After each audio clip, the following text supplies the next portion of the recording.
Hello students. तो आज हम पढ़ने वाले हैं प्रतिस्थापन विधि। अभी तक हम लोगों ने विलोपन विधि से समीकरण को हल करना सीख लिया था और आज हम सीखने वाले हैं प्रतिस्थापन विधि द्वारा समीकरण को कैसे हल किया जाता है। आप मुझे कमेंट में बताइएगा कि आपको प्रतिस्थापन विधि ज़्यादा अच्छा लगा कि विलोपन विधि ज़्यादा अच्छा लगा। आप मुझे कॉमेंट में जरूर बताइएगा। चलिए आज इसको देखते हैं। सवाल नंबर ये कौन सा है? तीसरा है। 3C का तीसरा प्रश्न है। अगर आपने ये सीख लिया तो कोई भी प्रतिस्थापन का सवाल आ जाए आप उसको मात्र 2 से 3 मिनट में कर लेंगे। आइए देखते हैं इसको कैसे होता है। प्रतिस्थापन विधि में हमेशा क्या किया जाता है ना, किसी एक वैल्यू का मान निकाल कर दूसरी वैल्यू में मतलब दूसरे समीकरण में रख दिया जाता है किसी एक समीकरण से। जैसे मैं यहाँ से चाहूं तो मान निकाल करके एक यक्स का मान निकाल लूं और उसमें रख दूं समीकरण 2 में, चाहे समीकरण 2 से यक्स का मान निकाल के इसमें रख दूं। तो आपको जो आसान लगे उधर से निकालिए, उसमें रख दीजिए। ठीक है ना। आइए मैं आपको बताता हूँ तरीका, ध्यान सुनिएगा। तो सबसे पहले क्या किया जाए, अगर यहाँ से y को हम उधर पलट दें, y को उधर भेज दें, पक्षांतर कर दें, तो ये क्या हो जाएगा, x बराबर में 10 माइनस वाई हो जाएगा। ठीक है ना। यहाँ पे y प्लस था, उधर जाएगा क्या हो जाएगा, माइनस हो जाएगा। ये बन गया समीकरण नंबर आपका कौन सा, 1 बन गया। और ये कौन सा है आपका, समीकरण नंबर 2 बन गया। ठीक है।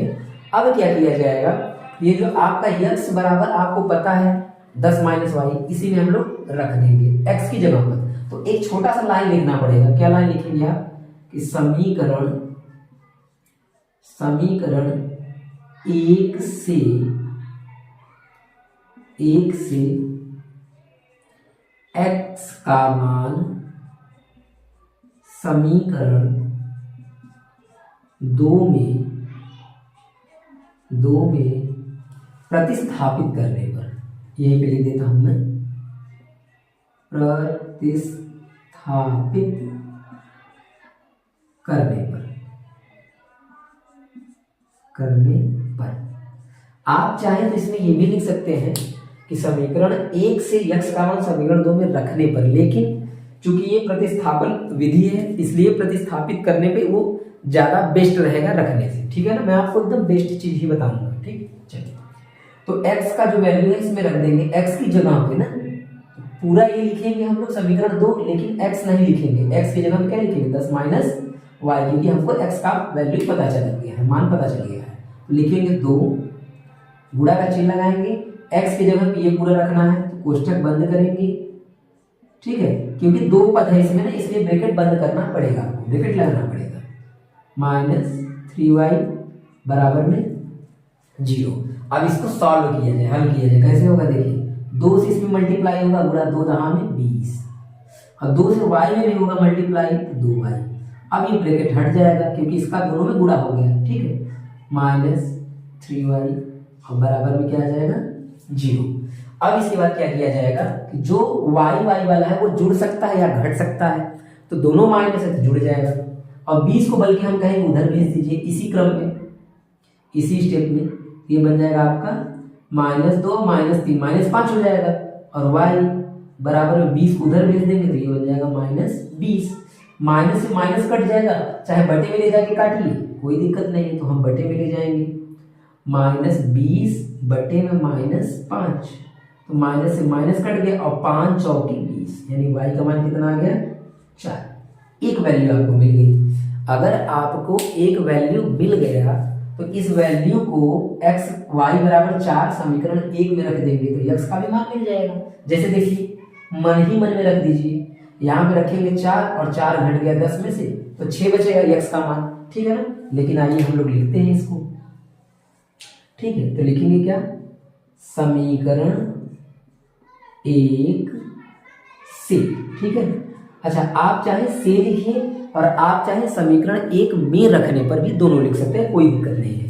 ठीक है, देखिए x बराबर 10 माइनस वाई की जगह पे क्या रखना है आपको, 4 रखना है। माइनस कर दीजिए तो कितना आ जाएगा, 6 आ जाएगा।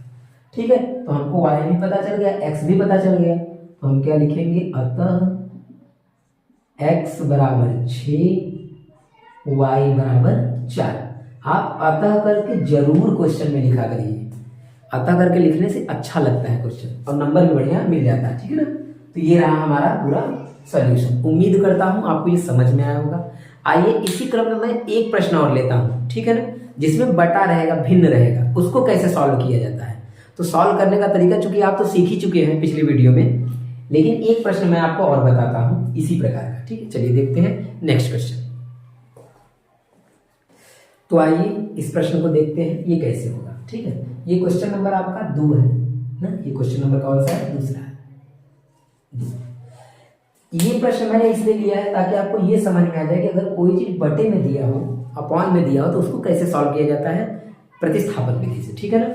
क्योंकि विलोपन हम लोग सीख चुके हैं तो प्रतिस्थापन भी समझ में आ जाएगा आसानी से। देखिए सबसे पहला काम, अगर आपको जो इक्वेशन समीकरण आसान लग रहा हो उससे एक मान निकाल लीजिए।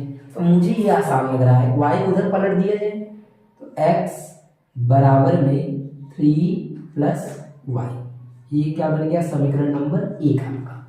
y को मैंने उधर भेज दिया तो x का मान मुझे मिल गया, बहुत आसान। हाँ ये थोड़ा सा अजीब लग रहा है, बटे में है तो इसको बटा हटाना हम लोग पिछले वीडियो में देख चुके हैं कि बटा कैसे हटाया जाता है, ठीक है। देखिए इसका इधर गुणा, इसका इधर गुणा, नीचे का नीचे में, जिसको बोलते हैं तिर्यक गुणा या क्रॉस मल्टीप्लिकेशन, ठीक है। तो ये बन जाएगा 2x, ये 3y, और बटे में कितना आ जाएगा, 2 3 6, बराबर में 6 आ जाएगा, ठीक है ना। इसका यहाँ, इसका यहाँ, नीचे का नीचे में, गुणा कर दिया हमने। अच्छा अब ये बटे में तो उधर गुणा हो जाएगा, तो आपका बचेगा क्या, 2x 3y बराबर में 6 का 6 में गुणा करेंगे तो ये कितना बन जाएगा, 36, क्योंकि ये बटे में था तो उधर गुणा हो गई, ठीक है ना। तो ये बन गया था आपका समीकरण नंबर 2 यानी दूसरा। क्लियर है, समीकरण 1 और समीकरण 2। अब क्या करेंगे, ये जो समीकरण 1 में x का मान जो निकला है हम इसमें रख देंगे, प्रतिस्थापित कर देंगे। तो ये लाइन इसीलिए मैंने इरेज नहीं किया था, ये काम आ जाएगा। समीकरण 1 से x का मान समीकरण 2 में प्रतिस्थापित कर लेंगे। तो जहां पे x दिख रहा है वहां पे क्या लिखेंगे, 3 + y, ठीक है। तो रख दिया जाए, लिखेंगे 2 इंटू का चिन्ह, x की जगह पे क्या लिखेंगे आप, 3 + y, फिर उसके बाद क्या है, प्लस 3y बराबर में 36 यानी 36, ठीक है। 2 का गुणा करिए, यहाँ पे 2 3 6, और 2 का y में 2y 3y बराबर में 36, ठीक। इस 6 को भेज दीजिए उस साइड में, इसको जोड़ दीजिए, तो 3 और 2 कितना बन जाएगा, 5y, 6 को उधर भेज देंगे तो माइनस में हो जाएगा, 36 - 6, ठीक।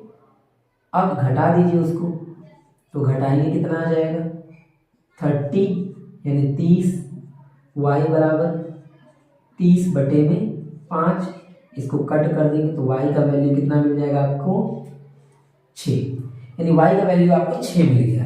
अब क्या किया जाएगा, इस y के वैल्यू को हम समीकरण नंबर 1 में रख देंगे। यहाँ पे 6 रखेंगे तो 6 और 3 कितना हो जाएगा, 9, यानी x का वैल्यू कितना मिल जाएगा, 9 मिल जाएगा, ठीक है। चलिए तो x यहाँ पे लिखा हुआ है समीकरण 1 से ना, इसीलिए वो लिखा था, ठीक है।